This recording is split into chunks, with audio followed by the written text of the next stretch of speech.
بيبدأ فيلمنا مع شخص اسمه السائق وهو محبوس داخل زنزانة، وفي الوقت ده بيكون بيبص على صورته مع أخوه اللي اتقتل، والصورة دي كان حد معلقها قدامه طول فترة السجن. وبعد كده بيجي الحراس ويحطوا في إيده الكلبشات علشان هيخرجوه من الزنزانة، وده بعد ما قضى 10 سنين في السجن، وده كان اليوم اللي هيخرج فيه. وبنشوفه وهو ماشي في السجن المساجين التانيين بيشتموه وبيهددوه بالقتل، والحراس بياخدوه وبيروحوا بيه لمأمور السجن، والمأمور بيقول له شوية نصائح يلتزم بيهم لما يخرج علشان ما يرجعش تاني، وانه لو فكر ينتقم هيرجع تاني السجن. وكمان المأمور بيديه كارت فيه ارقام تليفونات علشان لو احتاج اي حاجة يتصل بيه، ولكن السائق بيتجاهل كل ده وبيخرج من مكتبه والحراس بيوصلوه لحد باب السجن، وهناك بيرمي الكارت اللي خده من مأمور السجن وبيكون في عينه نظرة انتقام. وبعد ما خرج بيبدأ انه يجري بسرعة جدا خارج السجن، وبعدها بيوصل لمكان مهجور فيه عربيات، وبيكون في حد سايب له عربية وفيها اوراق مهمة وخريطة، وكمان بيلاقي مسدس وفيه طلقات والاوراق اللي كان فيها بيانات الاشخاص اللي قتلوا اخوه. فبعدها بيعلق صورته مع اخوه قدامه في العربيه، وبعدين بياخدها وبيمشي بسرعه، وبيكون رايح علشان يخلص على واحد من اللي قتلوا اخوه جيري. وبعد كده بيوصل قدام شركه وبيقتحمها، ولما بيدخل بيفضل يدور لحد ما بيلاقي موظف معين وبيضربه بالنار. وطبعا في الوقت ده الكاميرات كانت بتصور كل حاجه. وبعد كده بنشوف شخص بيشتري مخدرات وكان بيحاول يقنع التاجر انه ياخد الفلوس القديمه اللي معاه، وبعد ما بيخلص معاه بيخرج في عربيته وياخد جرعه المخدرات. والشخص ده اسمه كوب وبيشتغل محقق ولكن مدمن مخدرات. وبعد كده بنشوف المحقق كوب وهو رايح مكان الحادثه، وبنعرف ان هو المحقق اللي هيشتغل على الجريمه، وهناك بيقابل محققه اسمها سيسرو، والمفروض انهم هيكونوا بيتعاونوا مع بعض في التحقيقات، ولكن سيسرو بتكون متضايقه ان هو اللي هيشتغل معاها. بعد كده بنشوف شخص اسمه روي، وروي هو اللي بيساعد السائق في انه يقضي على كل الناس اللي قتلوا اخوه. فبعدها السائق بيروح له وبيطلب منه قائمه الاسماء لباقي الناس، وطبعا روي بيعمل ده علشان السائق بيدفع له كتير، ولكن المره دي روي بيطمع وبيطلب فلوس اكتر، ولما السائق بيرفض بيسلط عليه المساعد بتاعه اللي اسمه كيني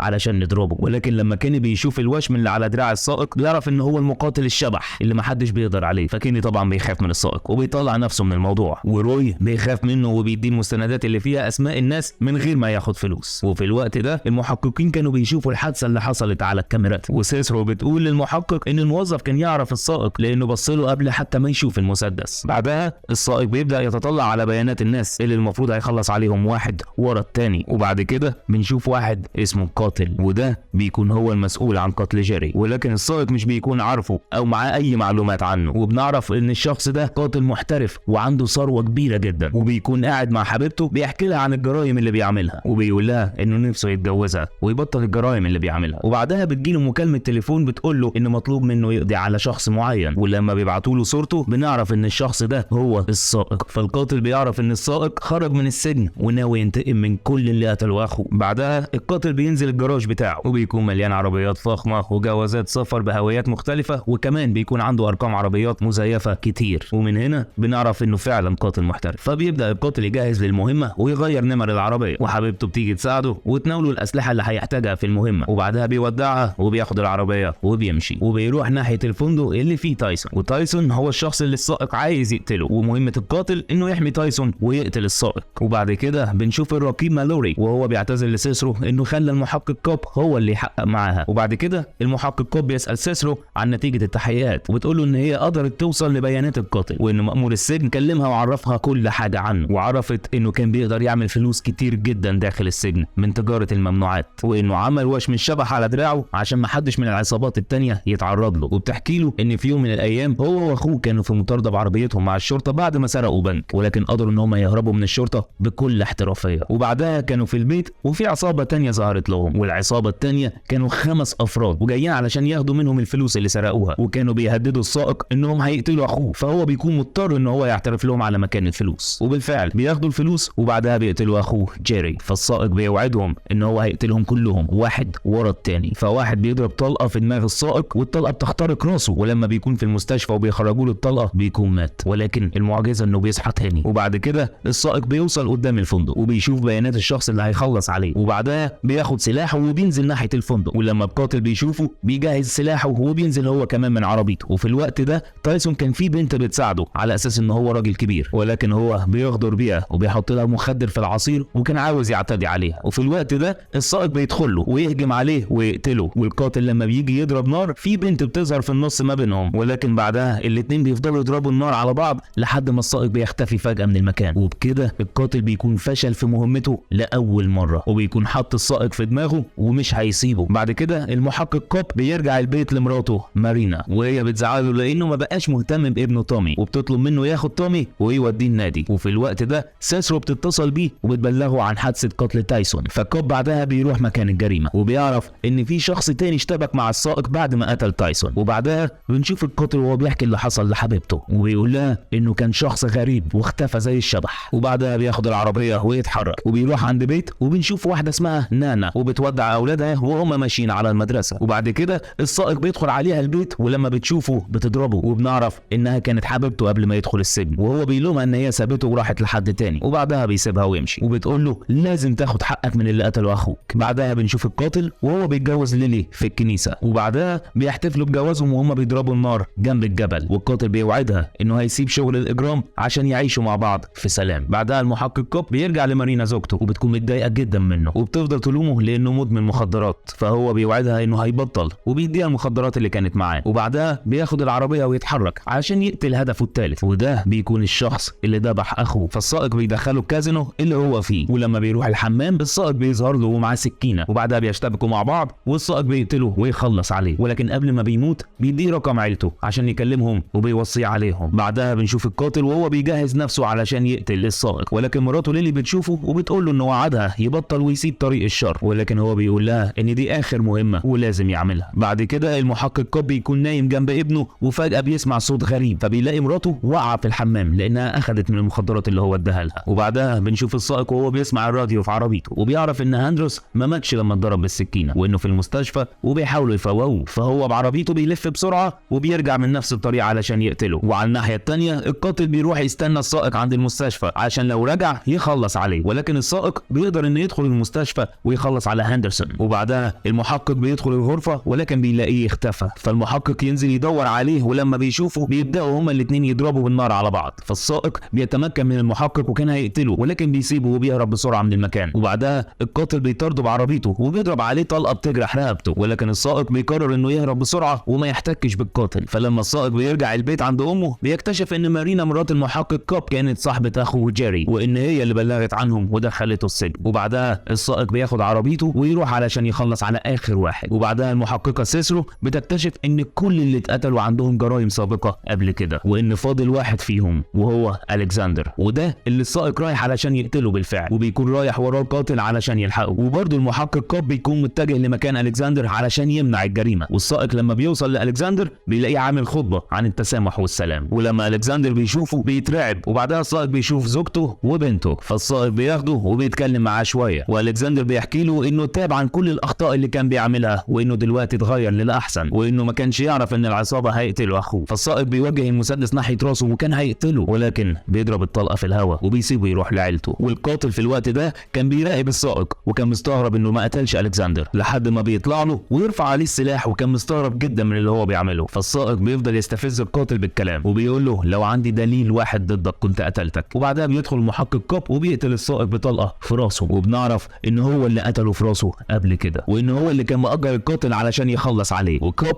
بيعرف القاتل ان مراته مارينا هي اللي عرفته بموضوع سرقة البنك، فهو أجر ناس علشان ياخد منهم الفلوس ويقتلهم. وبعدها القاتل بيسيبه وبيمشي، فالمحقق كوب بيخرج وراه وبيديه $1 واحد حق العملية. وبنعرف ان القاتل بيعمل كده عشان دي هوايته مش عشان الفلوس. وبعد كده المحققة سيسرو بتكتشف ان المحقق كوب متورط في القضية. وبعدها السائق بيظهر تاني وبيضرب طلقة على كوب وبيوقعه على الارض، فكوب بيستغرب هو ازاي لسه عايش، فبيقول له ان الدكاترة حطوا له شريحة معدنية في راسه لما اتضرب بالنار اول مرة، وهي اللي انقذته المرة دي. وبعدها بيقتل كوب وبيمشي، ولما سيسرو بتوصل بتلاقي المحقق اتقتل، والقاتل بيكلم زوجته وبيقول لها انه خلاص مش هيرجع لسكة الاجرام مرة تانية. وبكده فيلمنا بيخلص، فاتمنى تكونوا استمتعتوا ومع السلامة.